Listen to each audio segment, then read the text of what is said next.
अस्सलाम वालेकुम, मेरा नाम डॉक्टर शफीक चीमा है। आज हम बात करेंगे कि बहुत ज़्यादा क्रॉनिक किडनी डिज़ीज़ के या गुर्दे के जो मरीज़ हैं वो इन 5 चीज़ों पे अपने पैसे ज़ाया ना करें।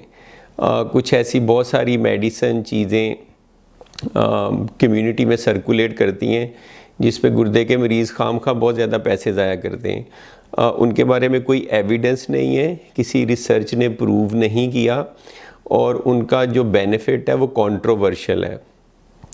थोड़ा बहुत है और कोई ख़ास फ़ायदा नहीं है। तो ये 5 चीज़ें क्या क्या हैं, ये 5 मेडिसिन क्या क्या हैं जिन पे आप पैसे जिनसे बचा सकते हैं। नंबर 1 तो ये कि एक प्रोडक्ट सर्कुलेट करती है रेनाडेल के नाम से। ये प्रोबायोटिक्स हैं। इसका अंडरलाइंग जो फ़िलॉसफी है वो ये है कि ये कुछ हेल्दी या अच्छे बैक्टीरिया समझ लें, जैसे लैक्टोबैसिलस वगैरह है, वो एक कैप्सूलेटेड फॉर्म में आते हैं, कैप्सूल होता है, आप खाते हैं। तो वो कहते हैं कि जब वो कोलन में जाते हैं, आपकी इंटेस्टाइन में जाते हैं, बड़ी आंत में जाते हैं, तो वो बैक्टीरिया रिलीज़ होते हैं। अब होता क्या है, जो पेशेंट क्रॉनिक किडनी डिजीज़ के या गुर्दों की दायमी बीमारी है उनमें यूरिया क्रिएटिनिन का लेवल बड़ा होता है, तो वो हर जगह जहाँ जहाँ खून जाता है, ब्लड वेसल जाती हैं, वहाँ वहाँ वो यूरिया क्रिएटिनिन जाता है। तो वो बड़ी आंत को भी जो खून सप्लाई करता है उसमें भी यूरिया क्रिएटिनिन आएगा। तो वहाँ से जब वो डिफ्यूज़ होकर इंटेस्टाइन में या बड़ी आंत में आता है तो वहाँ ये जो बैक्टीरिया इस कैप्सूल से निकलेंगे, ये बेसिकली उनकी वो खुराक बन जाता है। तो वो उसको इस्तेमाल करते हैं, मेटाबोलाइज करते हैं, बैक्टीरिया भी ग्रो करते हैं और वेस्ट प्रोडक्ट डिफ्यूज़ होती है इंटेस्टाइन में, यूरिया क्रिएटिनिन, और इस तरह से वो फिर जिस्म से इंटेस्टाइन से स्टूल से पखाने के रास्ते निकल जाता है यूरिया क्रिएटिनिन। जैसे एक तरह का आप कह लें कि गट के थ्रू, इंटेस्टाइन के थ्रू डायलिसिस आपका हो रहा है। तो इसकी इंडिकेशन स्टेज 3 और स्टेज 4 में है और क्लेम ये किया जाता है कि ये यूरिया क्रिएटिनिन का लेवल जो है ना वो सिग्निफिकेंटली कम करता है। थ्योरेटिकली तो बहुत अट्रैक्टिव लगता है, बड़ा इंटरेस्टिंग लगता है कि आप कैप्सूल खाएंगे, बैक्टीरिया यूरिया क्रिएटिनिन को जिस्म से बाहर निकाल देंगे, लेकिन प्रैक्टिकली क्लिनिकली ऐसा होता नहीं है। ये तो हो सकता है कि आपका यूरिया थोड़ा सा नीचे आ जाए, लेकिन लॉन्ग टर्म आपके किडनीज़ को प्रिजर्व करने में, जीएफआर को मेंटेन करने में, आपको डायलिसिस से बचाने में इसका कोई रोल नहीं है। कोई एविडेंस ऐसी नहीं है, कोई रैंडमाइज कंट्रोल ट्रायल में जिसने ये प्रूव किया हो कि it actually protects the kidney. तो बेसिकली बहुत ज़्यादा इसको प्रमोट किया जाता है क्योंकि ड्रग कंपनीज इसके पीछे हैं, मल्टीपल प्रोबायोटिक्स हैं, कई नामों से आते हैं। जब पेशेंट्स ज़्यादा ही तंग करते हैं नेफ्रोलॉजिस्ट को कि कुछ लिख के दें, तो कुछ नेफ्रोलॉजिस्ट रूटीन में लिखते हैं, कुछ नहीं लिखते। इसके बारे में ऑब्वियसली अगर फ्यूचर में कोई बहुत ज़्यादा एविडेंस या रिसर्च आ जाती है और यूज़ होना शुरू हो जाता है, जैसे यूएस वगैरह में तो ये एफडीए ने प्रूव ही नहीं किया हुआ, तो it might be different situation, लेकिन करंटली इसका कोई सिग्निफिकेंट रोल नहीं है। तो मेरी इसमें ये कि इस पर पैसे ज़ाया ना करें, बल्कि इंस्टेड आप बैलेंस डाइट लें, लो प्रोटीन बैलेंस डाइट लें, that would help you more. दूसरी प्रोडक्ट जो कीटो अमाइनो एसिड्स हैं, एसेंशियल अमाइनो एसिड्स हैं, कीटो अल्फा, कीटो स्टेरल के नाम से, इस पे मैंने एक पूरी वीडियो बनाई है, मैं आपको थंबनेल साथ दिखा देता हूँ।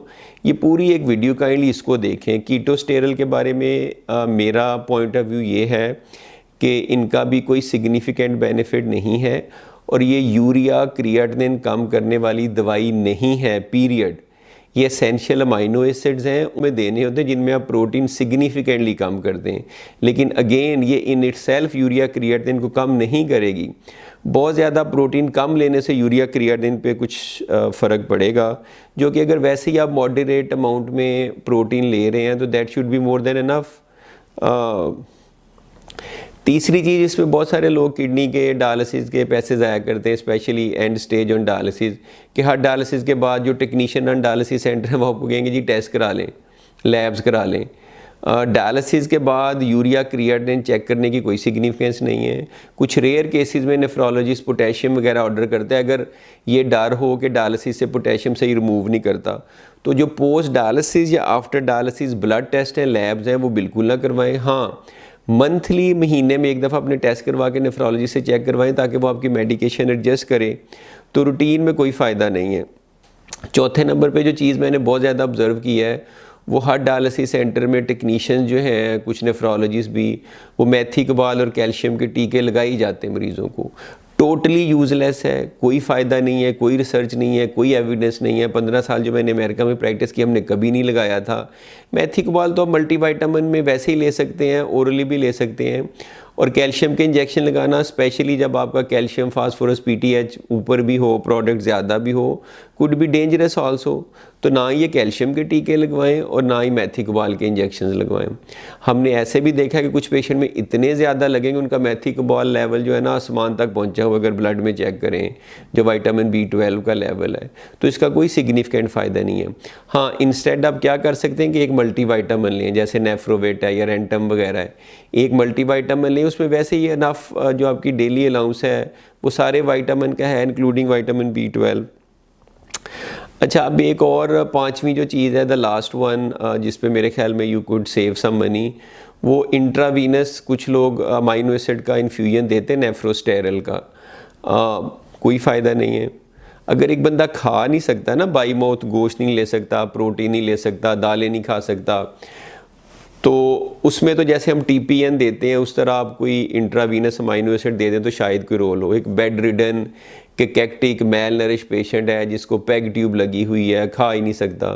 लेकिन आम जो चलता फिरता डायलिसिस पेशेंट है, उसको तो चाहिए कि वो एक अगर चिकन फिश या बोटी कोई खा लेता है तो वो पूरे वो जो 500-700 का एक उसने इंजेक्शन लगवाना अमाइनो एसिड का, उससे ज़्यादा उसमें एसेंशियल अमाइनो एसिड्स हैं।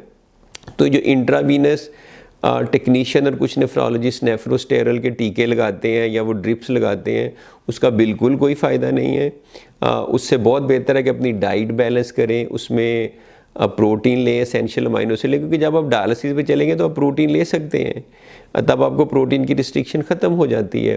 तो ये 5 चीज़ें हैं, इन पे खुदारा खामखा पैसे ज़ाया ना करें।